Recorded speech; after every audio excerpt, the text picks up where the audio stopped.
ఒక కన్నడ నవల ఆధారంగా సైన్స్ ఫిక్షన్ డ్రామాగా తెరకెక్కించిన ఆరంభం మూవీ ఓటీటీలోకి వచ్చేసింది.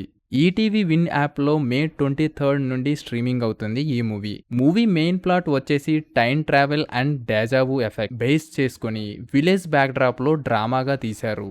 కథ ఓపెన్ చేస్తే హీరో మర్డర్ చేసి జైలుకి వెళ్తాడు. ఖైదీగా ఉన్న హీరో మాయమైపోతాడు జైలు నుండి. దాని ఇన్వెస్టిగేషన్ చేయడానికి డిటెక్టివ్స్ వస్తారు. అక్కడి నుండి కథ ఫ్లాష్ బ్యాక్ వెళ్తుంది. హీరో జైలుకి ఎందుకు వెళ్ళాడు, ఎవరిని మర్డర్ చేశాడు, విలేజ్ లో ఎందుకు సైంటిస్ట్ ఎక్స్పెరిమెంట్ చేస్తుంటాడు, అసలు టైం లూప్ లో హీరో ఎలా సక్సెస్ అయ్యాడనేది మిగతా కథ. Deja vu effect and time travel గురించి చెప్పిన పాయింట్ అయితే బాగుంది, కానీ దానికి sentiment and flash back scenes బాగా ల్యాగ్ చేశారు. అసలు పాయింట్ చెప్పడానికి అనవసరంగా సీన్స్ డ్రాగ్ చేసినట్టు అనిపించింది. ఈ సినిమా చూడాలంటే టైం ట్రావెల్ కాన్సెప్ట్ పాయింట్ ఒక్కటే ఇంట్రెస్టింగ్ గా అనిపించింది, మరేది అంత గొప్పగా లేదు. మీ ఖాళీ టైంలో ఒక లుక్ వేసేయండి. ఈ వీడియో కానీ నచ్చినట్లయితే please like, share, comment and subscribe to Rummy tiles.